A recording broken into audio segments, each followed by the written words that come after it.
I thought Julie might hug me when her hand reached for my chest. Instead, my daughter ripped the necklace from my neck, snapping the clasp.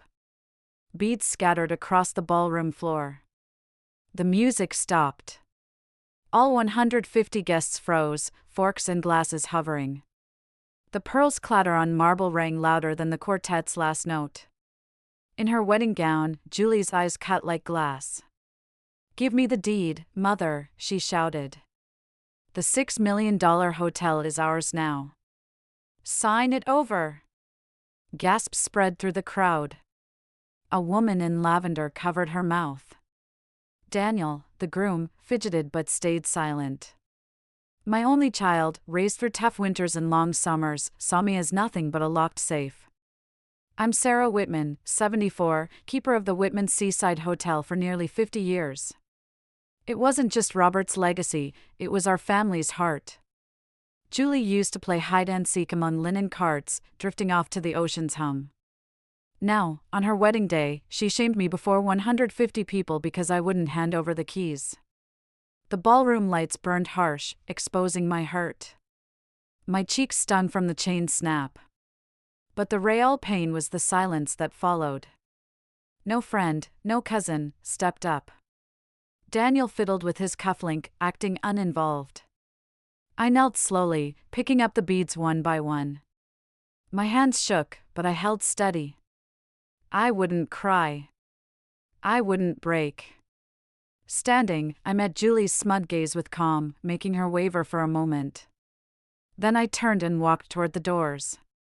Whispers followed, sharp as blades. "Did you hear? $6 million. She tore it off her own mother. Maybe the old lady doesn't need it." I kept walking, head up, steps firm, as if the marble floor was mine alone. In the foyer, I reached into my worn black purse, carried for a decade, and grabbed my phone. I dialed Michael, my lawyer, by memory. "It's Sarah," I whispered when he answered. "Come to the hotel tonight. Bring the papers. It's time." Michael knew the truth only I shared. I'd been covering Julie and Daniel's debts for years. Without me, they'd have sunk. "Sarah, this is final," he said. "No turning back." "There's nothing to go back to," I replied. 30 minutes. I hung up. Through the oak doors, faint music resumed, as if nothing happened. But I knew the ballroom's world was shifting. When Michael arrived with my papers, Julie's bridal glow would fade. She'd be the daughter who misjudged her mother, left in tears. I tucked the broken chain into my purse, its beads rattling like a quiet alarm. Stepping outside, the ocean breeze stunned my face, but it brought relief. The tide was turning. If stories like mine, about family, dignity, and standing tall, resonate with you, I'd appreciate a like, a subscribe, and the notification bell on. Don't miss the next part of my journey. Let me start at the beginning. I'm Sarah Whitman, 74, a widow, and guardian of a weathered seaside hotel Robert and I built. The ballroom moment grew from years of silent choices. A woman builds a home, hoping her family stays. I've slept more nights in the manager's room by the laundry than in any suite. I know the service elevators rattle, the hallway where fog collects at dawn. Robert and I bought the hotel when its paint flaked and pipes groaned. He mastered the boilers, I tackled the books. We haggled for fish at the pier, sewed curtains, shook hands with salty contractors. On opening day, we stood on the steps with a borrowed ribbon and blunt scissors. Robert whispered, "Real money stays quiet. Noise brings trouble." His smile made fear feel like just another bill. The necklace Julie tore off was Robert's wedding gift, a simple silver chain with a pearl, not fancy, but a promise. He clasped it on our first night, saying it was for every storm. I wore it through births, deaths, lean winters, and quiet miracles seen only when sweeping the lobby alone. A hotel isn't just rooms, it's rhythms. Breakfast trays, laundry steam, luggage thumping on carpet, soft bar chatter when the pianist hits the right note. I kept those rhythms while Robert fixed pipes below. When Julie was born, I swaddled her in warm towels in the linen room. The housekeeper teared up. The bellman brought daisies in a plastic jug. Julie toddled between sheet carts, turned the mail slot into a castle. Staff snuck her muffins, calling her our mascot. We spoiled her, sure. After long shifts, Robert carried her on his shoulders down the boardwalk. I left chocolate kisses on her pillow while balancing books at midnight. When she wanted ballet, we squeezed shoes and lessons into the budget. Our profits weren't grand, but like a good kitchen, they fed everyone with a bowl to spare. By her teens, the hotel became her stage, not a maze. Guests praised her movie star eyes. She mastered earning tips without asking, fluent in charm. Robert called it Whitman sparkle. I saw it as rain that could freeze if you weren't careful. I thought a girl raised among sheets and schedules would value work. I thought mopping would stick in her bones. Then a winter heart attack took Robert, the ambulance too slow. I signed papers I hated, tucked his ring in my pocket, and opened the hotel doors at dawn because someone had to. I learned to barter for oil, soothe guests over flooded sinks.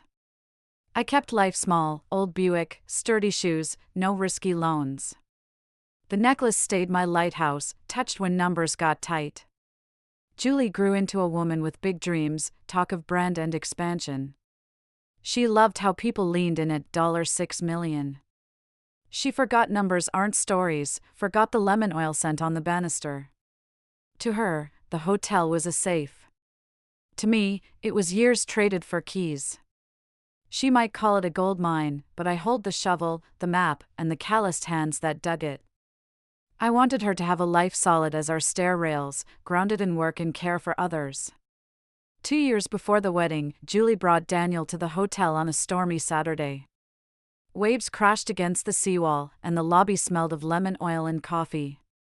I'd polished the brass bell and set out oatmeal cookies, as always. Daniel entered like he was pricing a showroom. His eyes scanned the worn oak desk, the faded rug, the chandelier that buzzed when the heater kicked on.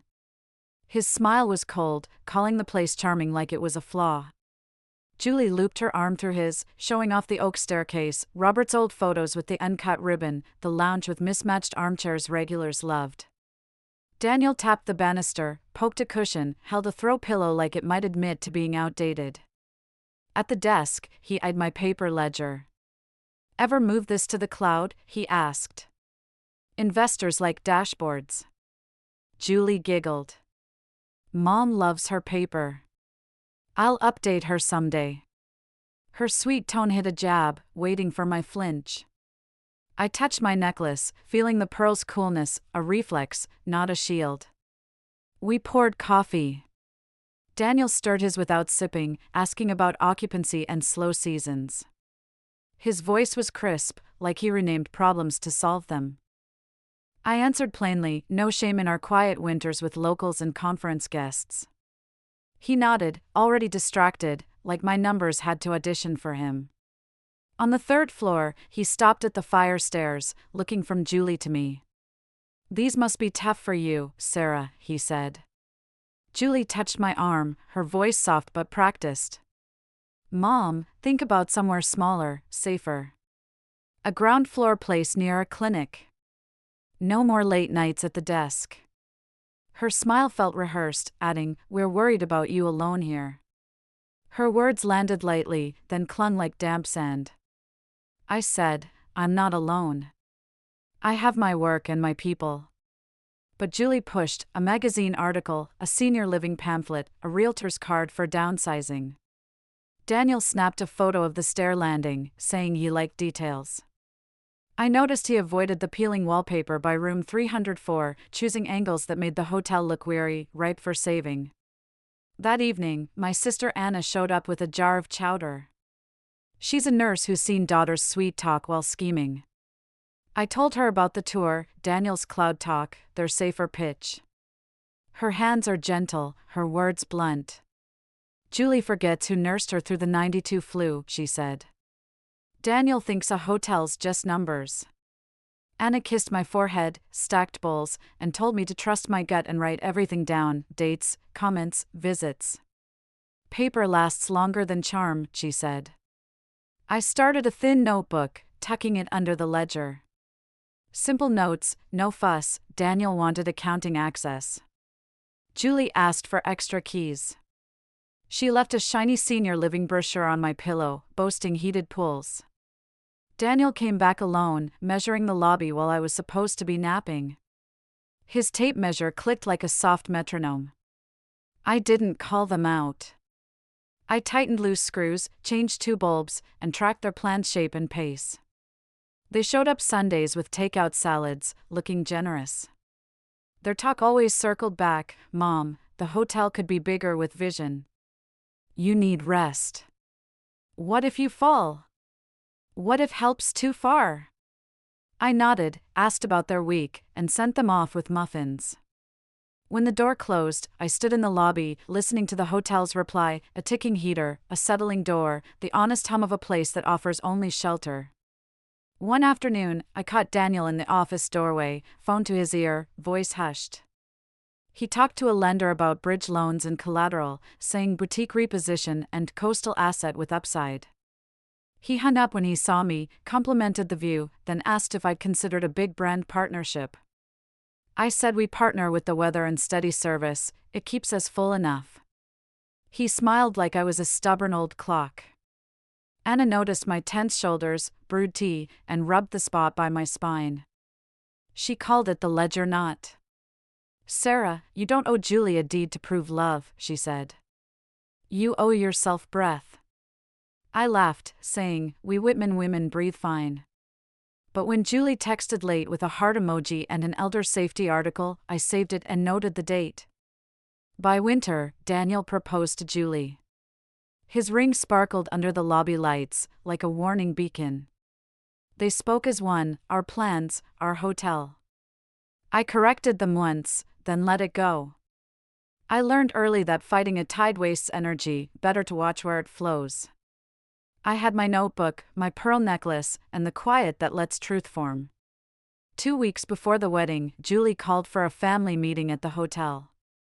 Her voice sounded practiced, careful. My stomach knotted like before a storm, but I agreed. That Saturday, the lobby smelled of polish and sea air. I'd just set out fresh hydrangeas when headlights flashed across the windows. Julie arrived in a crisp white coat, Daniel beside her, his parents, Raymond and Judith Dawson, trailing behind.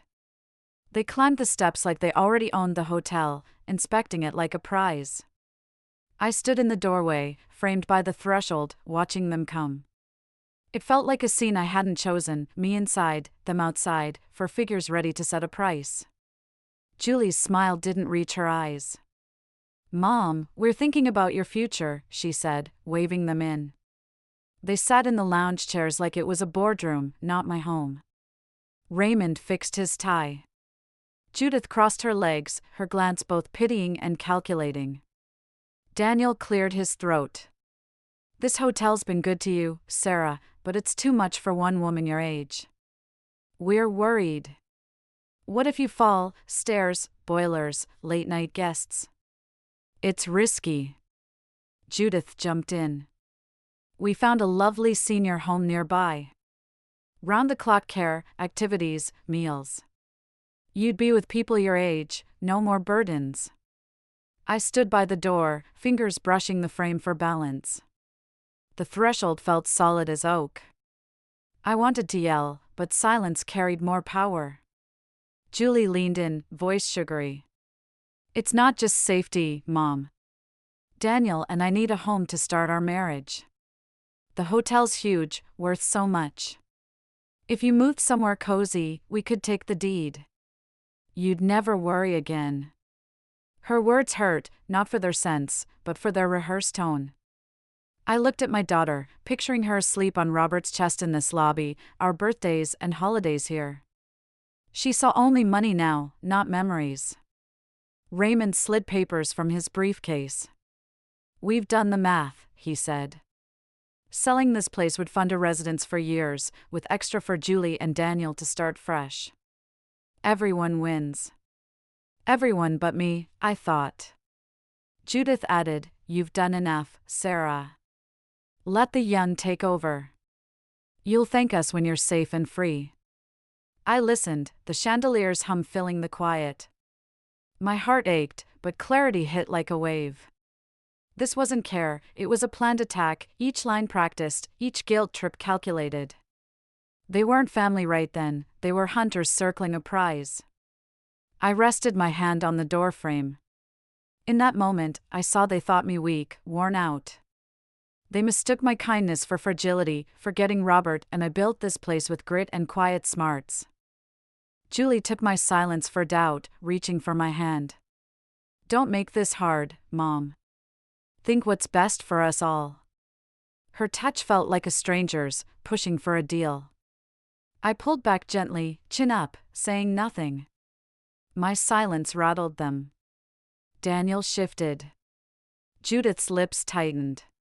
Raymond just snapped his folder shut. After a pause, I said, "Thanks for coming. I'll consider it."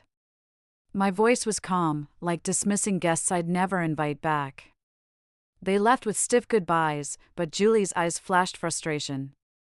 I stood in the doorway, watching them leave like inspectors done with a job. The image stuck, me inside, them out. I locked the door, slid the bolt, and leaned against it. My chest burned, not with fear, but with resolve. They'd misjudged me. I walked to the office, opened the bottom drawer, and grabbed my phone. I dialed without thinking. "Michael," I said when my lawyer picked up. "It's Sarah. Get the papers ready, titles, transfers, protections." He paused. "Are you sure, Mrs. Whitman? This is permanent." I glanced at Robert's photo on the desk, his steady smile unwavering. "I'm sure," I said. "Not now, but soon. Be ready." I hung up, unclasped my broken necklace, and set it by Robert's picture. The pearl glowed like a lighthouse in a storm. Julie had turned love into a tool, forgetting Robert's words, "Real money is quiet, and quiet money holds the sharpest strength." That night, I wrote in my notebook, "Family meeting, Dawson parents, push to sell, senior home." I stayed silent, but I saw it all. The ballroom smelled of roses and champagne. Chandeliers glowed, gold wallpaper gleaming, as the band finished a lively tune. Julie grabbed the microphone, and 150 guests turned to her. In her lace gown, she held her glass like a queen ready to rule. I sat near the back, hands in my lap, watching my daughter shine. Her voice was clear. "Tonight, I thank everyone, especially my mom. Without her, this wouldn't be possible." Eyes turned to me, and warmth flickered in my chest, hoping for kindness. Then she said, "One more gift, Mom. The Whitman Hotel deed, $6 million legacy that belongs to us now." Gasps broke out like shattered glass. My breath stopped. I searched her face for a joke, but her eyes were cold, victorious. Daniel stood behind her, hand on her chair, his smile sharp and smug. Silence fell, colder than the air conditioning. Forks hung midair. The violinist lowered his bow. My hand covered my necklace, Robert's pearl from our wedding day, a love that outlasted him. "I can't," I said softly, no microphone to carry it, but Julie heard. She stepped off the stage, her gown shimmering like ice, and leaned close, wine on her breath. "You will," she hissed. "You owe us. You're too old to play hotel boss." I shook my head, fingers tight on the pearl. "No." Her hand flashed out, tearing the necklace from my neck. The chain's snap echoed louder than the band's music. Gasps swept the room. The pearl rolled across the floor, stopping under a table leg. For a moment, time stopped. My chest burned, not just from the sting at my neck, but from betrayal's deeper cut. The music was gone, the chatter faded, and my heartbeat pounded in my ears. Behind Julie, Daniel smirked, giving a small nod, as if they'd practiced this scene. I knelt slowly, my knees stiff, and gathered the broken necklace from the marble floor. My hands stayed steady. I tucked it into my purse, stood, and faced Julie. Her smile wavered when she saw no tears, no begging, just my calm stare, like she was a stranger who'd crossed a line. I turned, saying nothing. Guests parted, their silence heavy with unease. I walked through them, each step firm, my heels hitting the marble like a judge's gavel. At the doorway, I glanced at the chandelier's light glinting off the pearl shards in my hand. Then I stepped out. The night air stung with salt and chill. In the parking lot, faint music started again, hollow and forced. I reached my old sedan, opened my worn leather purse, carried for a decade, and sat behind the wheel. The broken necklace lay across my lap like proof of what happened. I took a deep breath, no tears, just sharp, clear resolve. Robert's words echoed, real money stays quiet. Quiet money protects.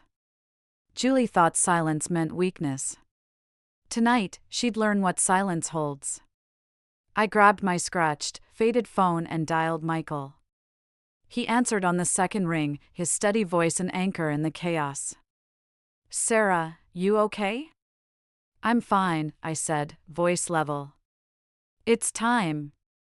Bring the titles, accounts, all the protections we planned. Meet me at the Royal Oaks Ballroom now." He hesitated. "You sure?"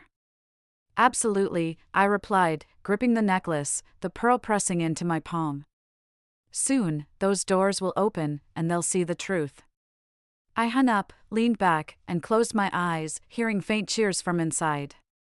The hotel Robert and I built with sweat and years was more than bricks and a deed. It was my dignity, and I wouldn't let Julie's spectacle take it. I set the necklace in the glove box. The pearl glowed under the dome light, a beacon saying I wasn't lost. My hand steadied on the wheel. The tide had turned. The storm was here. I sat in my Buick, engine off, headlights dim, parked at the edge of the Royal Oaks lot.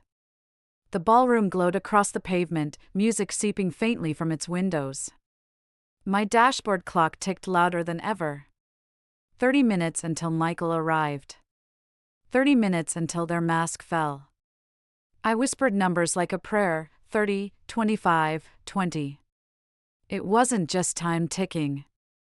It was a lifetime of bending for Julie, nearly breaking myself. The leather seat creaked as I reached into my purse for the envelope I always kept, receipts, transfers, a quiet trail of a mother thinking she was saving her child. I unfolded one, $3,000 for Julie's hidden credit card debt. Her voice had quaked 2 years ago, "Mom, just this once, I swear." Another showed $5,000 wired to Daniel for a consulting fee. A lie I told myself to keep his deal alive. It failed in months. I hadn't told Anna, not anyone. Robert always said, caring is what you quietly carry. But under the dome light, papers glowing, a hard question hit, was I saving Julie or ruining her? 20 minutes. I thought of the rent I paid when she quit her job, calling it beneath her. The tuition for a course she dropped. The shopping sprees she called networking. Each time, I told myself, better me than a loan shark, better me than shame. But truth cut deeper. Every dollar built her palace of entitlement. Tonight's scene, the demand for my hotel, the pearl ripped from my neck, wasn't sudden. It was the harvest of my own seeds. The clock hit 15.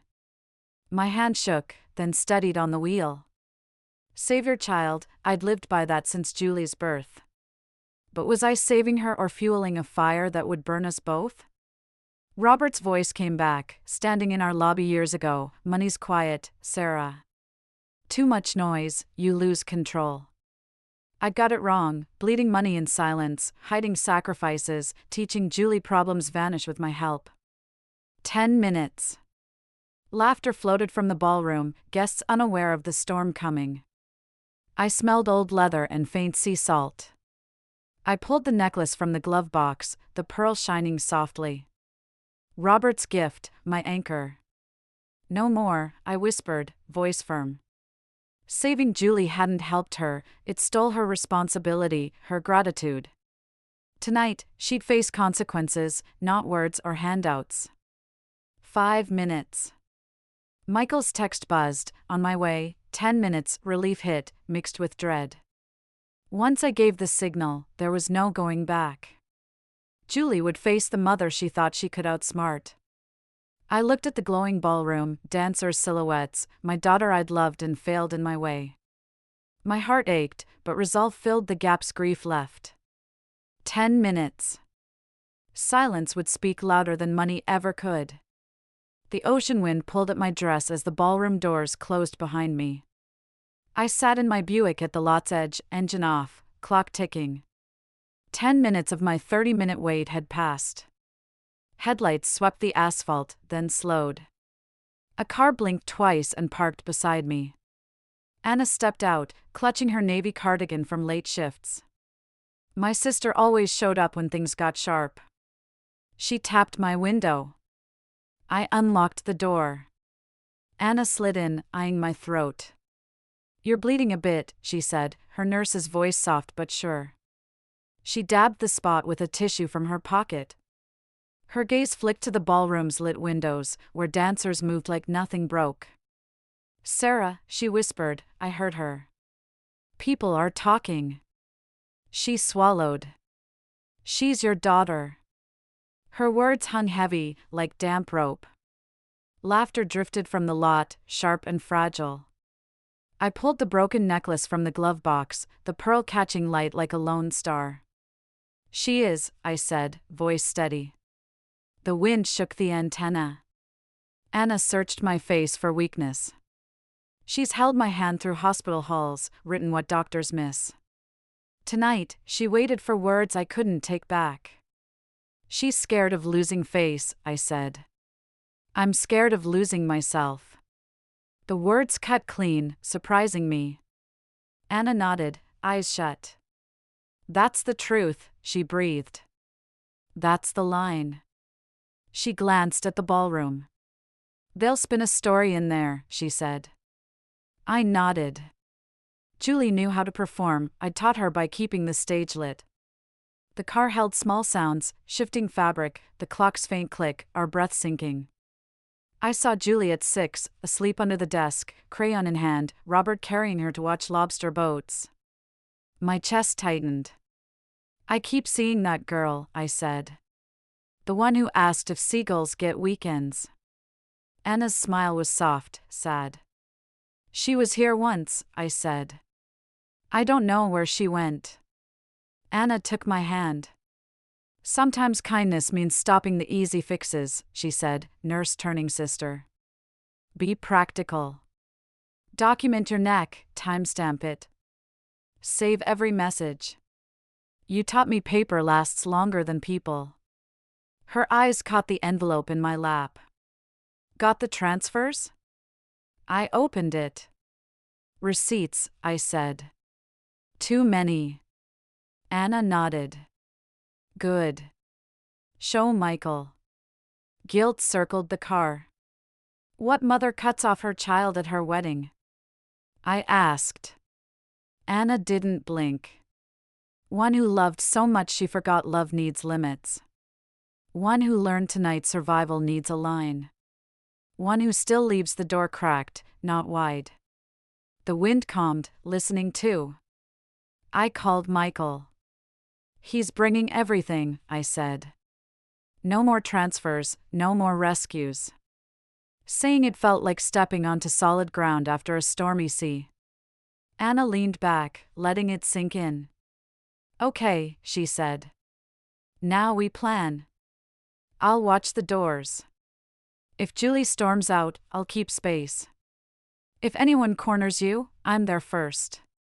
I'm your witness." "Get my notebook," I said. "Bottom drawer, the thin one." Anna nodded and stepped into the wind. I watched her move along the building's shadow, small but steady, as she's always been. She came back, holding the blue spiral like it was delicate. I flipped it open, my thumb tracing the dates. Each note was a quiet refusal to forget. Anna smiled. "Ledger not better?" she asked, rubbing my tense shoulder. The tightness eased under her touch. "I'm scared," I admitted, like stating the weather.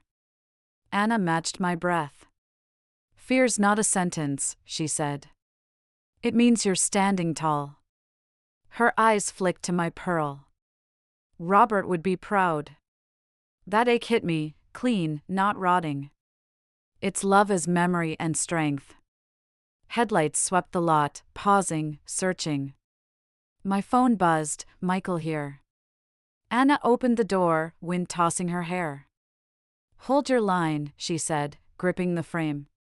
I repeated it, feeling its weight. She fears losing face. I fear losing myself. Its power was quiet, needing no audience. Anna's nod was fierce yet soft. Good, she said. Let's be the silence that shifts mountains. She linked her arm with mine, and we stepped out to face the lights.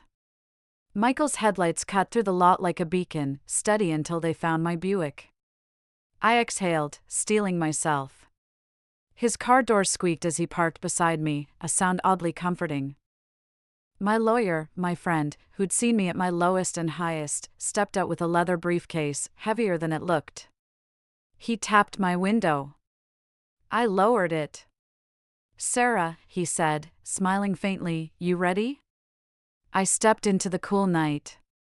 Anna stood behind me, arms crossed against the cold. Michael adjusted his tie, unnecessary but precise, his presence all ink and order. He set the briefcase on my Buick's hood. The ballroom's muffled music pulsed behind us, but here, we owned the shadows. Everything's ready, he said, opening the case with a crisp click. Folders lay inside like stacked bricks. He pulled one out. Lease guarantee cancellation for Julie, he said. Effective now. His voice was calm, but regret lingered beneath. I took his pen, hand shaking. My signature had propped up Julie's life for years. Now it would unravel her. I signed, the W looping with finality. My chest felt lighter.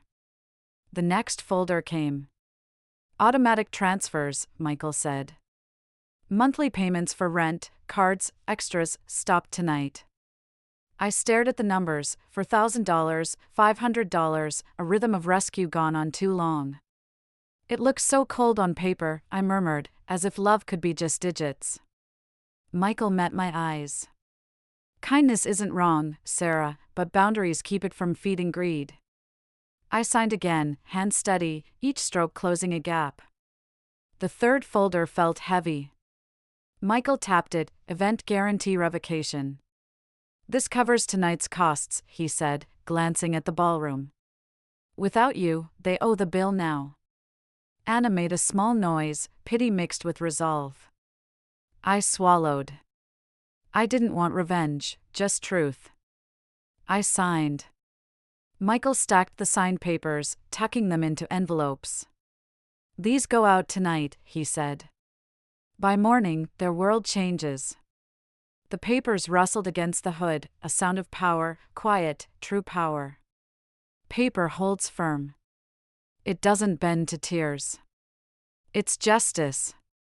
I pressed my hand to the last folder. Robert's words echoed, money shouts for attention. But real money, I whispered, works in silence. Michael nodded, his face softening. You've honored Robert tonight. I pulled out the broken necklace. The pearl caught the lot's light, its cracked clasp glinting. She ripped this off, I said. Like it was nothing. Michael studied it. It's evidence, he said softly. But more, it's your dignity they tried to take. I gripped the pearl. My hands shook, but my eyes held steady. Each signature rebuilt my strength. Michael closed the briefcase with a sharp click, like a judge's gavel. He looked at me, not as a client, but as a woman crossing a line. Everything shifts now, Sarah. They'll rage or beg, but the law stands with you. I nodded, feeling truth, not fear. The ballroom doors opened briefly, spilling music and laughter, then closed, muffling their false world. Anna touched my arm. Michael loaded his briefcase.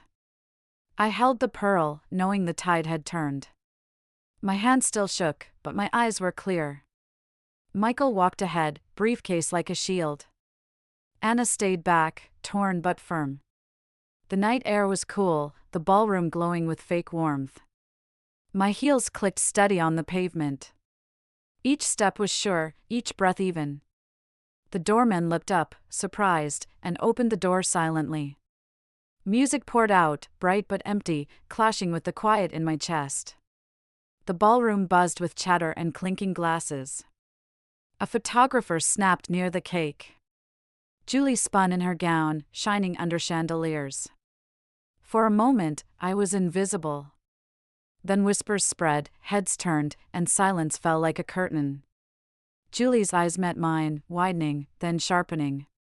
"You're back," she hissed, voice cutting through the quiet. "Haven't you shamed me enough tonight?" Daniel lingered behind her, pale, wordless. His parents shifted at their table, sensing trouble.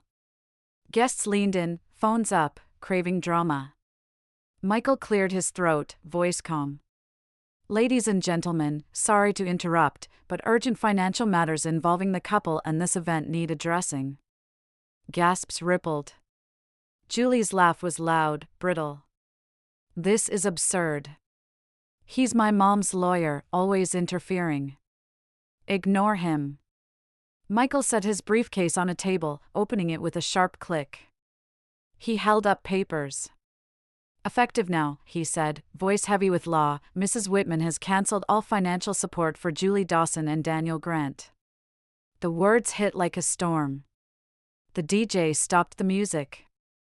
Silence gripped the room, broken only by camera clicks as guests filmed. Julie's laugh turned to shrieks. "What? She can't, she promised. She's my mother." I stepped forward, voice soft but firm. "I'm your mother, Julie, not your bank." My words landed heavier than any yell. Julie stared, stunned, as if seeing me for the first time. Michael read from the first paper. "Lease guarantee revoked.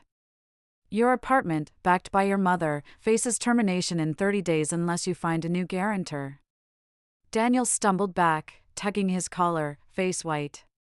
Guests murmured, some pitying, some pleased. Julie lunged for the paper. "No, you can't." Michael pulled it back. "Also, monthly transfers totaling $48,000 over 3 years end tonight." Gasps swept the room like dry leaves. Phones captured the shock, Julie's crumbling world. I held her gaze. My voice wavered just a bit. "I gave everything, hoping you'd see love, but you saw only leverage." Julie's hands shook. "You don't get it. We needed it. Daniel's business." "Your greed," I said softly, "isn't my load." Michael placed the final paper down. "The $53,000 event guarantee for tonight is revoked. The venue will now bill the Dawsons or Grants to continue this reception." The room froze. Guests shifted, some inching toward exits. A waiter stopped pouring, eyeing the manager. Tension thickened the air. Julie's scream sliced through. "You're ruining my wedding." Her voice cracked, raw with anger and fear. "In front of everyone. How could you?" I stayed calm, unmoving, the pearl necklace tight in my hand. "You ruined it," I said, "when you tore this off me. You thought it was just jewelry. You broke our last thread of respect." Julie's knees gave way. Daniel caught her arm as she sank into a chair, sobbing, mascara running. Guests whispered, their phones glowing. Some pitied me, others admired. The story was already spilling beyond the ballroom. I turned to Michael. "Enough." He nodded, tucking papers into his briefcase. The manager stepped up, face tight. Murmurs grew louder. Julie hid her face. Daniel's jaw tightened, his plans unraveling. I stepped closer, speaking for every phone recording. "I'm your mother, Julie, not a bank, not a deed, not a vault. I'm flesh and spirit. You forgot that. Silence answered, no arguments, just my heels clicking as I turned. Chaos erupted behind me, cries, questions, protests. I didn't look back. Michael walked beside me, Anna close behind, the necklace cold in my palm. For the first time, I felt taller than the chandeliers. 3 days later, the night's echoes turned into consequences. News found me, whispers, messages, my phone buzzing endlessly. Julie and Daniel were evicted that morning. The landlord acted fast after Michael's notice. Their belongings, pricey, unpaid for, sat in boxes on the sidewalk. A neighbor sent a photo, Julie in her dirty wedding dress, arguing with the super as Daniel shooed cameras. Wedding bills piled up, $53,000 for the ballroom, $22,000 for flowers, $10,000 for the band. My silent guarantees once hid those numbers. Now they glared in black ink, red stamps screaming past due. I pictured them opening each invoice, the debt cutting like a blade. My phone told more. Angry texts first, you shamed us. You'll regret this. Then bargaining, reinstate the transfers, we can fix this. By day 2, Julie pleaded, Mom, it was a mistake. I didn't mean the necklace. Let's move on. Threats came next, Daniel will sue. He'll prove you're incompetent. Everyone saw your outburst. I didn't reply. My silence wasn't cruel, it was my line. I let them fall without my cushion. At night, when their desperation weighed heavy, I held the broken necklace. Its clasp was bent, one pearl scratched from the floor. It looked fragile but not worthless. I couldn't hide it away. I took it to a jeweler between a bakery and a cleaner. The gray-haired man studied it. It's fixable, he said. But there'll be a faint scar. I nodded. It doesn't need to be perfect, just whole. 2 days later, I picked it up in a velvet box. The pearls shone, but the clasp showed a thin solder line, visible up close.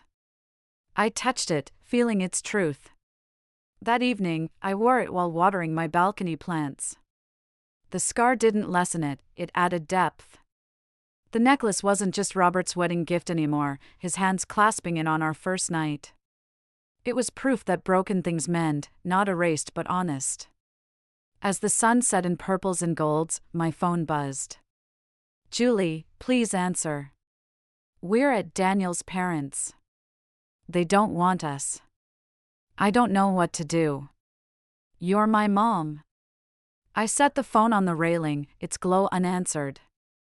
Touching the necklace's scar, I felt silence, not empty, but peaceful. I'd thought love meant rescue. Now I knew, sometimes love steps back. Silence speaks dignity. That night, I tucked the necklace in its box, not hidden, not shown, just waiting, like me, for what came next. A gray Tuesday brought an envelope slid under my door. I thought it was another wedding bill, but the court seal stopped me cold. My stomach sank, then steadied. I knew before opening it. Julie had filed a petition to declare me incapacitated, unfit to manage my life. I unfolded the papers, their ink fresh and sharp. They called me erratic, irrational, a 74-year-old widow who lost control.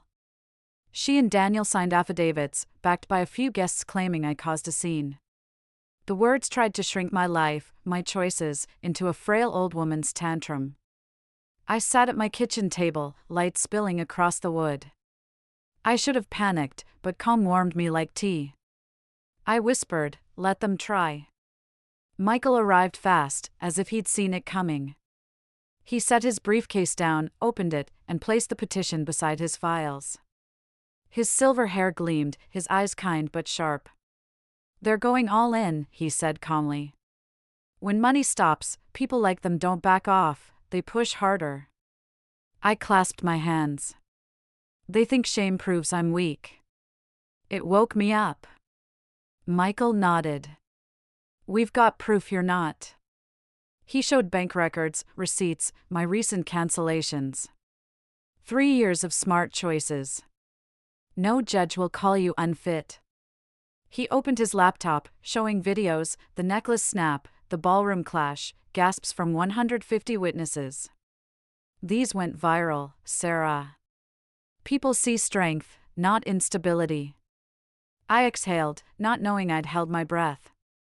The necklace's tears still stun, but now it was evidence, not shame. Michael went on. Anna will testify. She saw Julie's contempt years ago, heard their assisted living talk. Her words will expose their act. I nodded. My sister always named what I couldn't. If she'd speak, truth had more than my voice.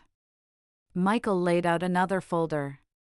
Joseph saw Daniel bring an appraiser uninvited. Amelia, the realtor, found their debts. It's a clear pattern of manipulation. A judge will see it. I traced the petition's edge. They wanted me under their control, like a child, but my evidence said I'd just been too kind too long. I almost smiled. Julie thought she could paint me frail on paper, but my strength lived in what I didn't say. Now, those truths would form in records, statements, videos, justice taking shape. I closed the petition and slid it to Michael. File our response. Get everything ready. If they want court, we'll face them. No drama, just truth. Michael studied me, then smiled faintly. Most clients shake here. You're steady. I raised my chin. I'm done with their game, Michael. This is mine. He packed his files, precise as always. Let's show them who you are. When he left, silence returned. I glanced at the velvet box. The necklace lay inside, its scar catching light.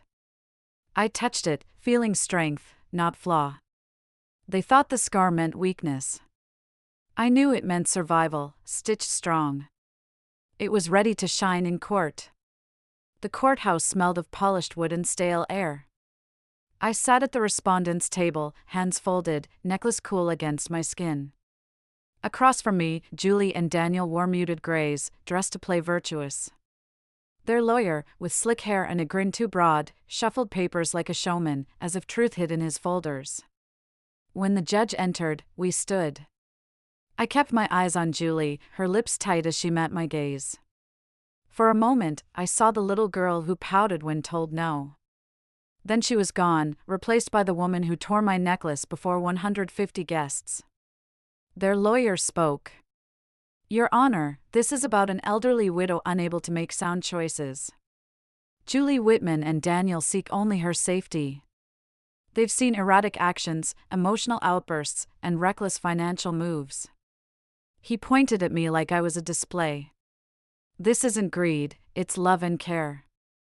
Julie dabbed her eyes with an unneeded tissue. Daniel stared at the table, playing the reluctant husband. Michael stood, calm, no drama, his voice like Robert's.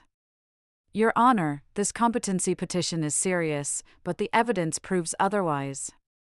Mrs. Sarah Whitman, 74, widowed, is not incompetent. She's deliberate, disciplined, the opposite of these claims. He clicked a button. The courtroom screen showed the ballroom video, Julie ripping my necklace, the crowd's gasp, the silence. The judge leaned in. Julie's tissue froze midair. This, Michael said, is their outburst, a mother refusing to give her hotel's deed on her daughter's wedding night. Julie's response? Assault. Humiliation. Does that look like a caregiver's concern? Murmurs spread. Julie blushed red, her lawyer fumbling. Objection, irrelevant. Overruled, the judge said sharply. Go on, Mr. Jones. Michael laid out receipts, bank transfers, tuition, credit card payments. 3 years, $200,000 in quiet support, rent, insurance, wedding costs. Rational, documented. Is this a woman who can't manage, or a mother drained dry? The judge's brow creased. Julie's lawyer shifted. Daniel squirmed. Michael opened the last folder, voice low. Here's the key piece, Your Honor. An email appeared on screen, Family Enforcement Fund, from Daniel's father to Julie and Daniel. Michael read, if Sarah resists, fund legal costs to force her transfer.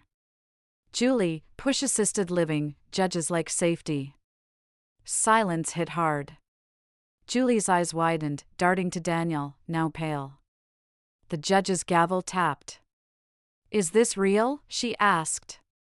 Yes, Michael said. Subpoenaed, verified. This wasn't care, it was a financial plot. The judge faced Julie. Do you deny this? Julie stammered, I didn't mean yes or no. Yes, she whispered, voice cracking. Daniel hid his face. The judge leaned back. Petition denied. I see no incompetence, only troubling signs of financial exploitation. This file goes to the DA for elder abuse and coercion review. Gasps filled the room. Julie's lawyer muttered about misunderstandings. The judge's glare silenced him. I sat still. I didn't shout or plead. Truth spoke through papers, videos, quiet facts. Julie mouthed, Mom, please, her eyes panicked. I shook my head. No softening this time. Outside, Michael touched my shoulder. It's done, he said. No, I said softly, sunlight spilling across the marble. It's just starting. They'll face what they tried to take. The courthouse steps buzzed with people in the afternoon sun. Some whispered, others rushed off, shaking off the drama. Julie stood aside, mascara streaked, clinging to Daniel's sleeve like a scared child. He avoided her gaze, shifting on the marble. I passed them without speaking, not proud, not vengeful, just steady. My heels clicked loud on the stone, a sharp end to an unspoken sentence. I thought Julie might call out, but she stayed quiet, sobbing into a crumpled tissue as Daniel turned away. My chest held no joy, just an empty ache. This was my daughter, once carried close, her hair braided for Sunday school, meant to carry Robert's calm. Now she was also the woman who tore my necklace, the last piece of Robert's touch. Both were true. Both lived in me. That night, the hotel felt quiet. Guests checked in, lamps glowed, but I barely heard its rhythm, one I'd kept alive for decades. I sat at the desk Robert and I shared, scarred by water rings and old ledgers. My necklace lay beside me, fixed but scarred, a faint seam visible. I took cream stationery, once used for guest notes, and wrote to Julie, not for court or the world, but for her. Julie, my daughter, the courthouse laid bare truths you hid. I saw your tears, Daniel's avoidance. I felt no joy, only grief for where we've landed. I remember you before ambition took over, your forgotten ballet steps, looking to me in the crowd. I smiled, and you danced again. I remember you ringing the hotel's bell, your laugh filling the lobby. But I can't forget what you did. You tore Robert's necklace like it was nothing. That bruise lingers, unseen but tender. You thought it was about money, the hotel. It was power, reducing me to a signature. I love you, Julie, but differently now. Love isn't surrender or blindness. I won't let your choices ruin what Robert and I built, or my dignity. If you come back, not for money, but for me, I'm here. But only with respect, seeing me as your mother, not a vault. I stopped. Tears stung, not breaking me, but cleansing. I signed, Sarah Whitmore, folded the letter, and tucked it under Robert's ledger in the drawer. I didn't seal it or address it. It was for time, not mail, a mirror for me, a chance for her, a record of our silence. I leaned back, eyes closed. The hotel's vent hummed, and I heard Robert, money shouts, Sarah. Love whispers, heard only in stillness. The room was still. I listened. The week after court, the hotel felt like home again. Anna arrived with 2 suitcases and a bag of teas, claiming the staff apartment next to mine. If you don't mind, she said, no question in her voice. I didn't mind. I wasn't alone at breakfast anymore. Anna griped about my weak coffee, scrambling eggs her way. We bickered, smiling, like sisters do. When I lingered on the necklace's scar, she shook her head. It's survival, Sarah, not a wound. Michael visited often, papers in hand, respect in his eyes. You're tougher than most, he said, reviewing final filings. Most crack under family fights. You stood. His words didn't spark pride, just tired relief, sweet like rest after a heavy load. Guests noticed, lingering at the desk, nodding when they knew me, not just a manager, but a woman who reclaimed her dignity. One afternoon, arranging lobby flowers, a habit Robert started, a man in a navy blazer approached. Mr. Harris, a guest for 30 years, his wife gone 2 years now, still returning like the tide. Mr. Harris held a single red rose, its petals rich with unspoken stories. He set it gently on the counter. Mrs. Whitman, he said, his aged voice firm, I saw the news and heard the town talk. You did what I couldn't. I blinked. What do you mean? He glanced at the rose. My son drained me, loans, promises, lies. I never said no. Now he's gone, and so is my wealth. You said no, in front of everyone. His voice caught, head shaking slightly. I wish I'd had your courage. I touched the rose, its stem cool, thorns trimmed. We all have our battles, Mr. Harris, I said softly. Sometimes bravery isn't saying no, it's living through what follows.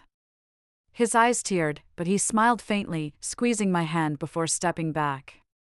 You showed me dignity outlasts regret. After he left, I placed the rose among the others. Its red glowed against whites and yellows, a quiet signal. That night, Anna poured wine in our kitchen, lamplight soft, her laugh softer. Look at us, she said, lifting her glass. 2 stubborn old women, still standing. Still standing, I echoed, glasses clinking. I realized then, blood betrayed me, but love didn't. Family isn't just who you raise or marry.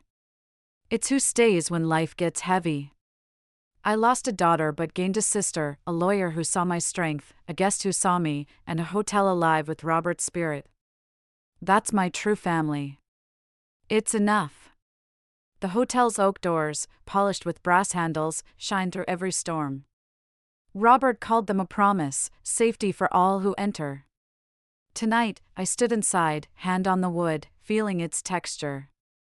The hotel wasn't just a building anymore, it mirrored my life. Threatened, desired, now reclaimed as my freedom. The lobby glowed with lamplight. Anna hummed, arranging flowers, her presence a steady comfort. Michael had just left, paperwork finalized, boundaries set. Still, I paused at the threshold, needing to cross one last line. Through the glass, I saw Julie across the street. Arms folded, dress wrinkled, hair messy, she looked small, not the bold bride or fierce woman who thought she could break me, just a girl shivering in the dusk, staring at the hotel she wanted. Our eyes met long and heavy. She didn't approach, and I didn't step out. The distance felt heavier than the doors. Her hesitation showed, shifting foot to foot. She wanted to talk, to enter, but stayed rooted, as if the air held her back.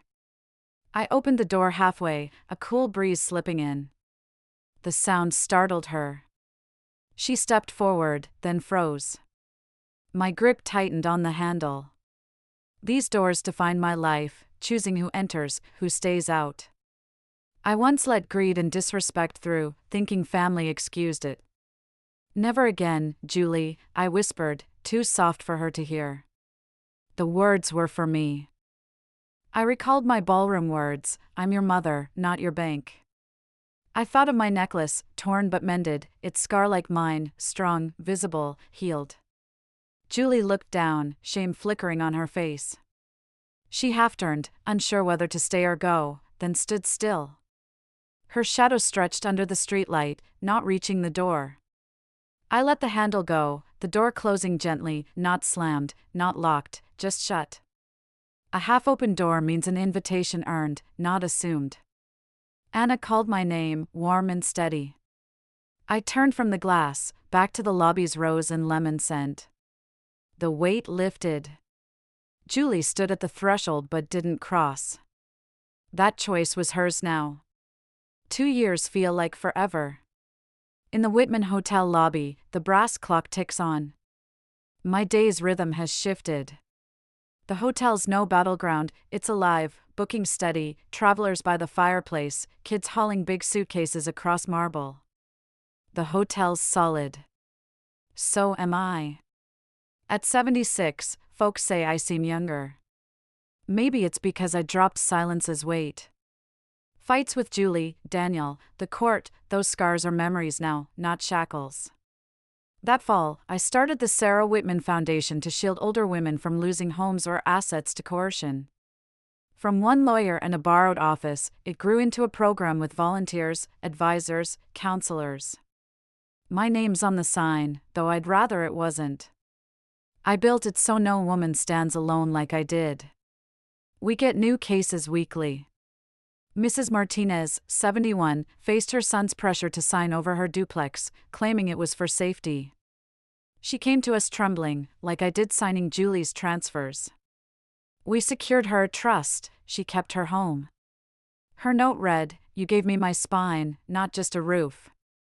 Mrs. Green, 68, found her daughter-in-law forging checks. We took it to court, and she won. I thought no one would believe me, she said. I hugged her, whispering, "We're not invisible." Mr. Harris, who gave me the rose, became a donor. His wife lost her farm to family pressure, he regretted not fighting. "You did what I couldn't," he said. His gift funded 20 families' consultations. At night, with tea, I study photos on my office board, scared faces turn strong. Justice isn't loud, it's paperwork, a quiet no. The year's victories play like a film, a daughter returning a deed, a nephew blocked from accounts, a granddaughter apologizing for lies. Each win is for dignity, not just one person. Julie visited once, a year ago, crying for a chance.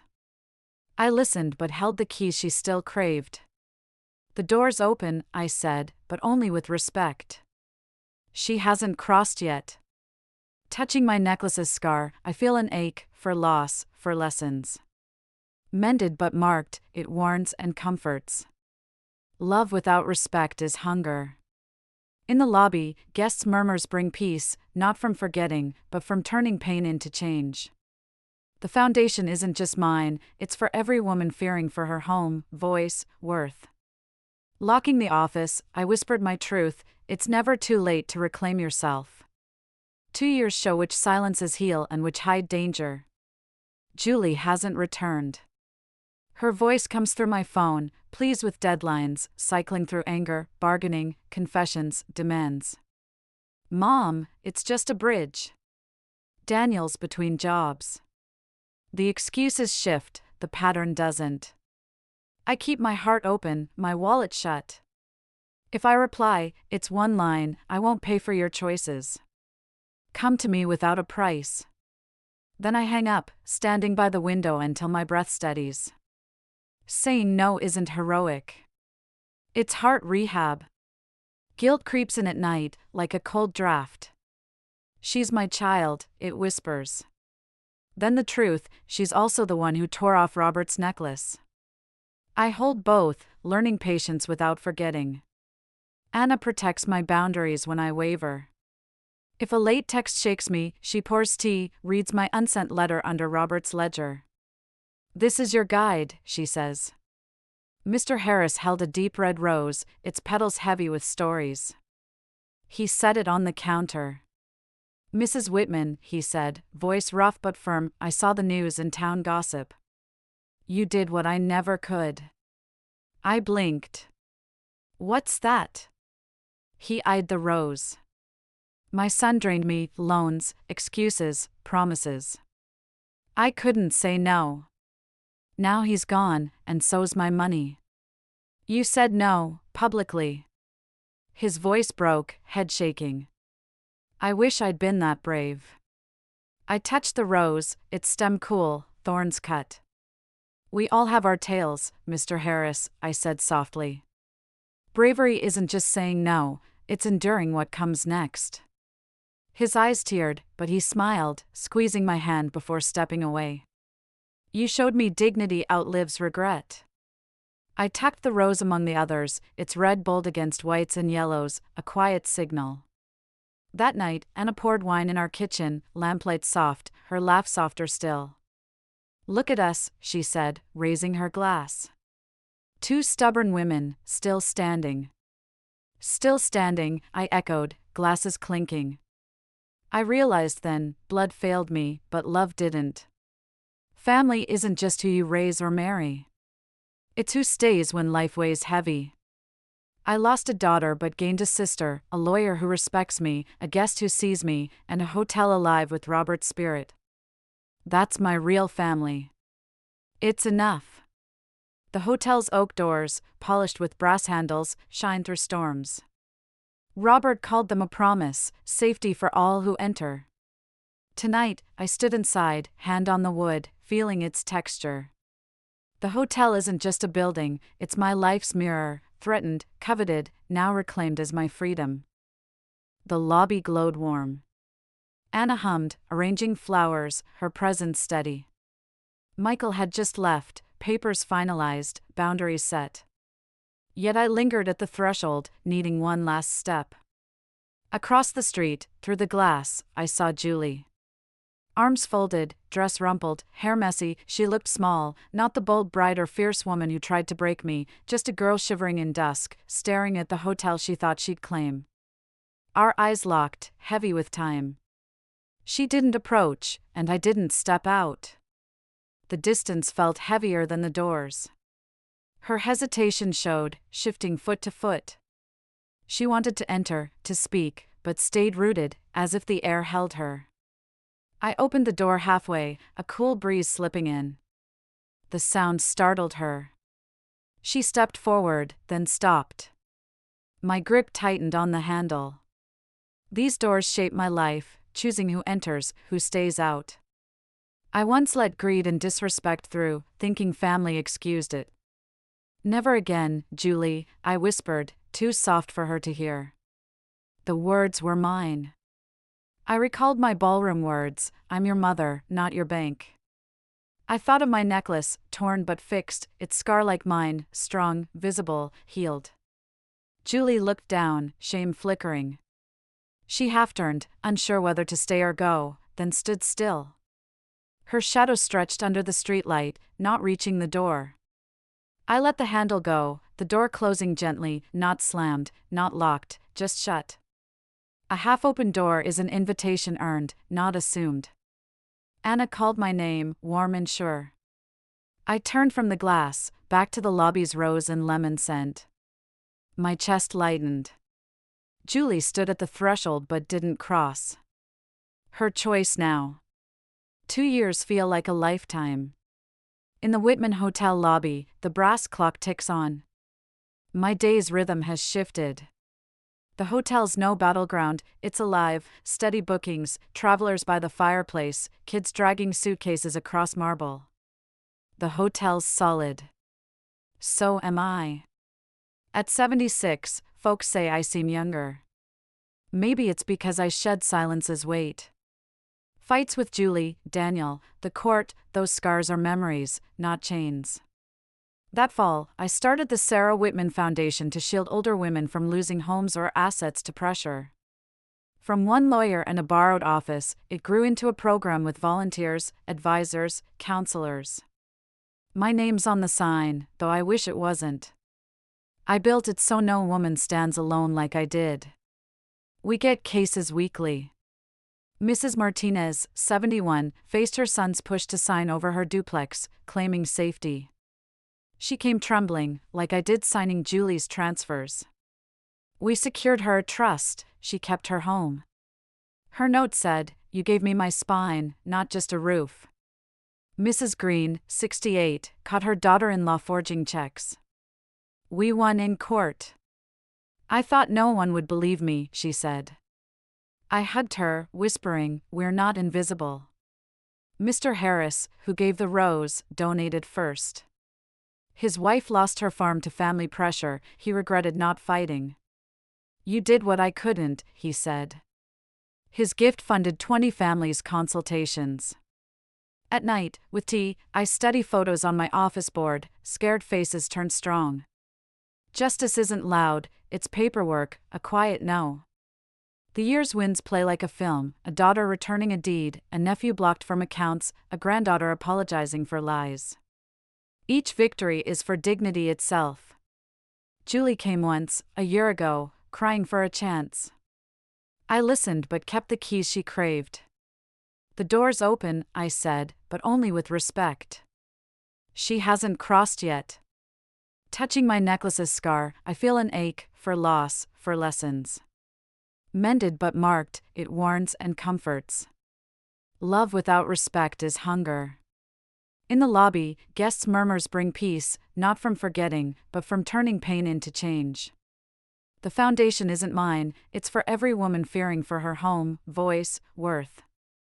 Locking the office, I whispered my truth, it's never too late to reclaim yourself. Michael checked in after hearings for other women we helped, always saying, mercy isn't money. Mercy is clarity. I repeated it like a guiding verse. Work filled the spaces worry once held. The foundation grew. The hotel thrived. Guests returned. Mornings, I polished the brass bell at the desk, its surface cool under my cloth. The act grounded me, each swipe erasing smudges, restoring order, like reclaiming myself. The lobby hummed, coffee cups clinking, newspapers rustling, Anna's steps creaking as she carried muffins to the counter. 2 years made the Whitman Hotel more than a business. It's a sanctuary, for travelers and me. The foundation grew beyond my hopes, its office a hub where women pushed aside find their strength. Each case builds a wall, not to block, but to choose what enters. That morning, polishing, a shadow crossed the desk. I looked up, expecting a guest with a checkout question. It was Julie, framed by the oak door's morning light. No gown, no boldness, just a plain coat, loose hair, holding a small envelope tight. We stood silent, the air heavy with unspoken words, every choice leading here. Her eyes caught my necklace, its scar glinting. I set the cloth down, waiting. The lobby stilled, Anna paused, a guest lowered a cup, the clock slowed. Mom, Julie said, voice soft, not the ballroom's edge or text please. Can we talk? I pointed to the armchair by the fireplace, Robert's story chair for guests' tales. She hesitated, then crossed, steps shaky, like the marble might break. I sat opposite, hands folded, pearl cool against my skin. She set the envelope between us, its flap crumpled from indecision. I wrote this, she said. I wasn't sure I'd give it to you. Her fingers hovered, then fell. I didn't know if you'd want it. I didn't touch it. Why are you here, Julie? My voice was clear, not cold, asking about more than today, every moment since the ballroom, the court, the years I saved her. She looked down, hands twisting. I'm staying with friends. Daniel's gone, left after court. His parents cut him off, called him a liability. Her voice cracked. We lost the apartment, car, wedding debt. I'm waitressing, paying it down. It's not enough, but it's something. I listened, her words raw, no demands. Part of me wanted to smooth her hair like when she was little. Another remembered the necklace's sting. Both were true, both mine. I read about your foundation, she said, eyes flicking up, then down. You're helping women like you. I didn't realize how much I took until it was gone. Her words hung, delicate as my pearl. I wanted to trust, but trust takes time. What do you want, Julie? I asked, softer but firm. She slid the envelope closer, hands shaking. Read this. Not now, maybe never. It's not enough for an apology. It's what I see now. She looked to the doors. I don't expect fixes. I'm trying to fix myself. I studied her, seeing the girl who hid under the desk, laughing at seagulls, ringing the bell. She flickered beneath years of bad choices.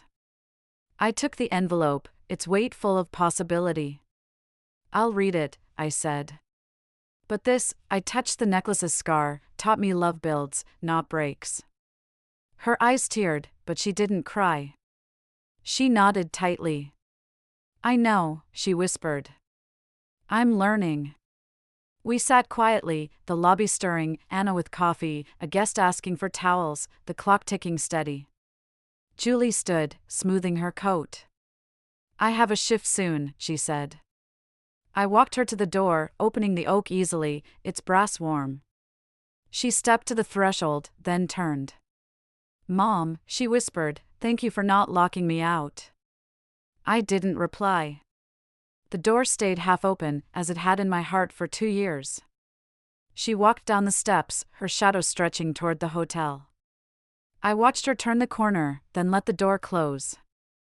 At my desk, I placed her envelope by my unsent letter under Robert's ledger. I didn't open it. Some truths need time, like wine uncorked. I polished the bell, its shine catching light. Anna touched my shoulder. You okay? She asked, voice searching. I nodded.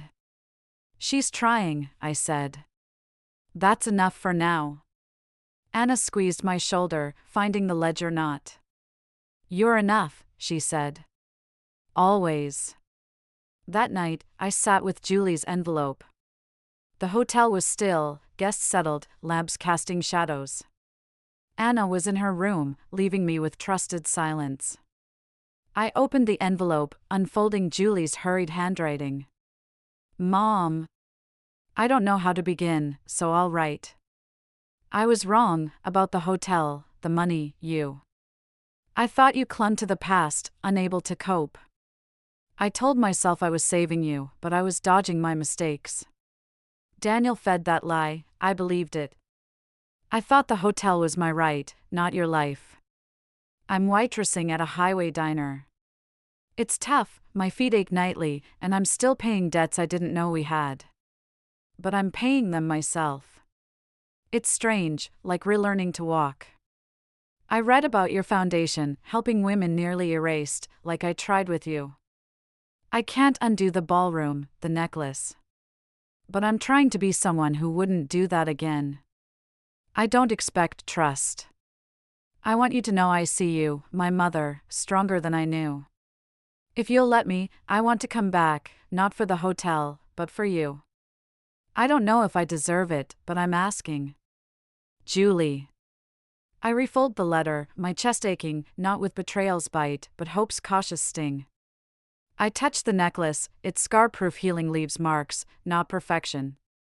Next morning, I called Michael. She wrote, I said, voice firm. She wants a chance. He paused, weighing truth and care. What's your plan, Sarah? I looked at the ocean, waves steady. I'll meet her, I said.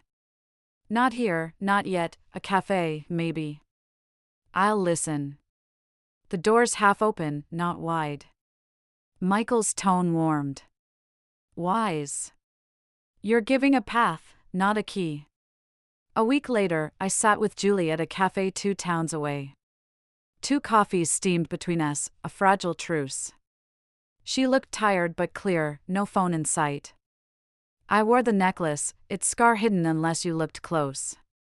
We skipped the hotel, the foundation, Daniel, the court. She shared her job, the diner cook's egg-cracking trick, a regular's kind tip. I told her about my new roses, blooming despite salt air. It wasn't forgiveness, not yet. It was a start, a step across a threshold we hadn't crossed in years. When we parted, her brief hug felt real. The pearl pressed against me, a steady anchor. The Whitman Hotel stands firm, its oak doors heavy, its bell gleaming. I'm 76, still polishing it some mornings, though Anna says to let staff do it. The foundation grows, case by case, each win-proof dignity is claimed, not given. Julie visits now and then, always calling first, always asking, never expecting. She's chipping away at her debts, learning to stand on her own. I watch her, not with a mother's urge to save, but with eyes that see love needs respect to breathe. The necklace rests against my throat, its scars story I wear openly. It speaks of what broke and what healed, of the strength in saying no, and the softer strength in keeping a door half open. Robert was right, money stays quiet, but love, real love, whispers, and I've learned to hear it. The Sarah Whitmore Foundation flourishes, helping over 200 women yearly. Its goal holds firm, guarding those at risk of losing homes, savings, voices. I guide less now, letting younger hands lead, but I speak at every fundraiser, my necklace shining in the light. Julie and I meet monthly at the cafe, never the hotel. She's saving for a small apartment, proud of what she earns. We avoid the past unless she mentions it, and then I listen. The door between us stays half open, enough for now. The hotel's booked through next summer. Roses bloom bright. The brass bell chimes clear. Each night, locking the office, I touch the pearl and whisper to Robert, to myself, to the woman I am, we're still here.